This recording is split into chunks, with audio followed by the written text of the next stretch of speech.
কথা তিনি বলে গেছেন, আমরা মুক্তি পাবো, স্বর্গে বাস করব।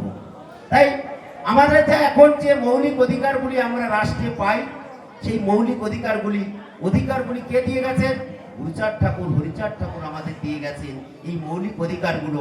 গুরুচাঁদ ঠাকুরের জন্মের আগে, এমনকি 1873 সালের আগে আমাদের কিন্তু এই মৌলিক অধিকারগুলো ছিল না। কি কি ছিল না? আমাদের জন্য এই সাধারণ মানুষের যে পোশাক, সেই পোশাক পরার অধিকার ছিল না। আমাদের জন্য জমির অধিকার ছিল না। অন্ন, বস্ত্র, বাসস্থান, সেই অন্ন আমাদের ছিল না।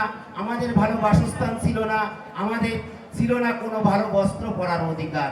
এখন আপনারা উত্তরপ্রদেশ, মধ্যপ্রদেশ, উড়িষ্যায় যাবেন, দেখবেন যে দলিত জাতিরা ঘোড়ায় চড়ছে বলে তাকে পিটিয়ে মারা হচ্ছে, দলিত জাতিরা দামি মোটরসাইকেল কিনছে বলে তাকে পিটানো হচ্ছে। এই রকম অবস্থা আমাদেরও কিন্তু ছিল। তাই আমাদের হরিচাঁদ ঠাকুর, গুরুচাঁদ ঠাকুর আমাদের মুক্তির পথ দেখালেন। তাই আমরা কিছু কিছু মুক্তি পেয়েছি। আমরা কি কি মুক্তি পেয়েছি? আমরা শিক্ষার অধিকার পেয়েছি, আমরা অর্থনৈতিক মুক্তি পেয়েছি, আমরা সামাজিক মুক্তি পেয়েছি, কিন্তু আমরা একটা মুক্তি আমরা এখনো অর্জন করতে পারিনি। সেইটা হলো কি মুক্তি? সেইটা হলো রাজনৈতিক মুক্তি। গুরুচাঁদ ঠাকুর বলেছেন, আইন সভায় যাও। আইন সভায় যেতে বলেছে। আইন সভায় যদি আমরা না যেতে পারি, তাহলে আমাদের মুক্তি দুর্দশা বুঝবে না। তাই আমরা ওই একটা অধিকার এখনো পাইনি। ওই যেটুকু পাই ওটুকু আমরা কোথায় সংরক্ষণ, কোথায় পাই? এই সংরক্ষণ কোটাওটা কিন্তু তৈরি গুরুচাঁদ ঠাকুরের। তাই তো আমরা বাইক ধরে বলে বেড়াই যে গানের ভেতর শুধুমাত্র সঙ্গীতের ভিতরেই দর্শন আছে, কিন্তু সেটা আমরা প্রকাশ করতে পারি না। আমরা বাবা কাকারা দেখেছি যে আগের দিন অধিবাস হয়, সেই দিন সকাল থেকে হরিসঙ্গীত শুরু হয়, পরের দিন 3টে 2:30 পর্যন্ত হরিসঙ্গীত চলে, তারপর মহাসংকীর্তনে আমরা পৌঁছাই। কিন্তু সেই হরিসঙ্গীতগুলো যেগুলো গাই, যেগুলো ঠাকুরের দর্শন লুকায়িত, সেই গানগুলোর ভিতর আমরা কখনো ঢুকি না। আমি কোথাও প্রতি সপ্তাহে 1, 2, 4টে হরিসভায় আমি বসে থাকি ঘন্টার পর ঘন্টা, কিন্তু শুনতে পাই না যদি ধরবি মতুয়া বলি, তেজ্য করবি সাধন ভজন, দীক্ষা শিক্ষা কবি যদি, এই গানটা কিন্তু কোথাও শুনতে পাই না।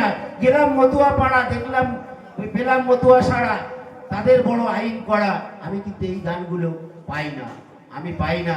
নম গুরু চন্দ্র নম তম বিমোচন, আমার চিত্ত গুয়ার অন্ধকার অর উদ্গ্রীবন। আবার যদি মহাসংকীর্তনে আসি, আমরা মহাসংকীর্তনের শেষের দিকে গানটা কোনটা গাই?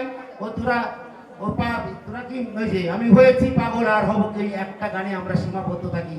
ওইখানে কিন্তু কতগুলো গান আছে যে কাজ কি আমার মন্ত্র বিজে, তোরা কি প্রেম করবি পাগল হবি, এইসব গানগুলোর ভিতর আমরা কিন্তু ধারে কাছে যাই না।